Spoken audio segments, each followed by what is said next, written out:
Magic is definitely an everyday thing for me. Magic every damn day.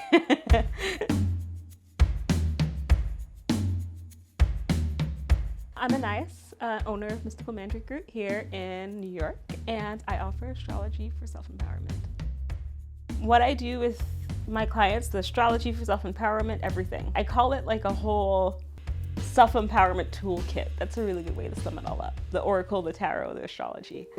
Astrology is the study of the stars. And yeah, you're just like looking into the cosmos for like guidance and answers and support and personal like self-empowerment, I think is the biggest part of astrology.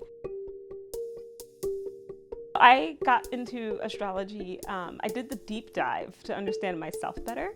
I just felt really like an outsider, and I felt like I didn't fit my sign completely, even though I love my sun sign. I went to it for answers to kind of get a better idea of who I was. And then it helped me turn the stuff I felt so weird about or awkward about into a source of power. And then learning my chart gave me so much more confidence. And then in turn, that's what I do with other people. It can give a person more guidance in their life. It can give them a little more self-trust too, because say there's something that they've always been called to or that they've like denied themselves or about themselves, and astrology can be like, this is part of you, accept this. It's one of the biggest gifts and one of the biggest ways that astrology is healing, I think. It's definitely intimate looking into somebody's chart. It feels like you're kind of like peering into their soul a little bit. I do work a lot with past life stuff and pattern. That kind of stuff jumps out right away. Nodes or like the 12th house, things that are symbolically tied up with like past lives. That kind of stuff always jumps out to me in the chart first. These are things that we're also, we bought over into this lifetime, and we could be working through those things again. The first thing too that I also look for in charts is the person's like moon sign, because that's so important because it's your emotional nature. It's how you can best kind of nurture and speak to that person that you're having a session with. I use tarot too, I use oracle, I use herbs, oils, all that stuff, and everything kind of came in like one after another. I started doing the tarot just to intuitively get to know myself better. So it was like an intuitive journey through the tarot. And then I noticed some people really liked mixed sessions. As far as like crystals and herbs, everywhere I go, there's crystals and herbs. So naturally in my astrology readings, there's always crystals and herbs somewhere. I feel like they support the energy of the reading and the exchange between me and the client. And I have studied and I have like a certificate in herbalism, but magic is really my calling and my path with it. And the reason why that is because, here's these beautiful gifts and babies from Mama Earth that we drink as teas, and we take them for like dreams and anxiety or whatever. But they also all have magical qualities. That just like totally seduces me in that whole world. And I am just so into it that I started offering a class. So that's where my magic herbs class that I do in New Orleans and here in New York. That's where that was born from.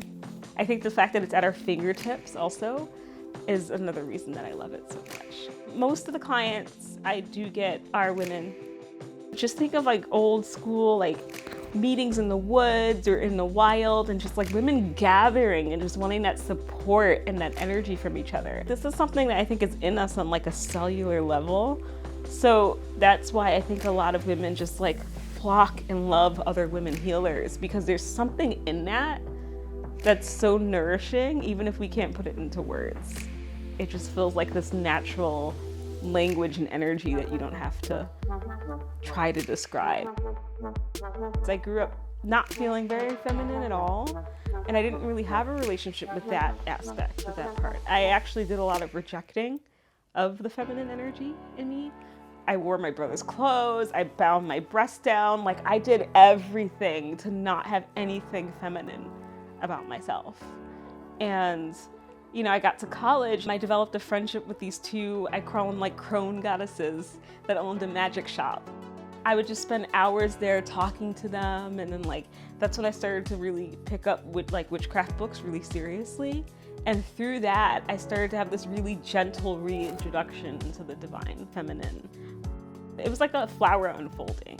Like the masculine energy felt safe for me, not feminine, but like through magic and witchcraft and spending all this time with these like long silver-haired beautiful women in the witch shop, I was like, oh wait, no, the feminine energy in me is okay, I can let it out. And not only that, but she's like powerful and intuitive.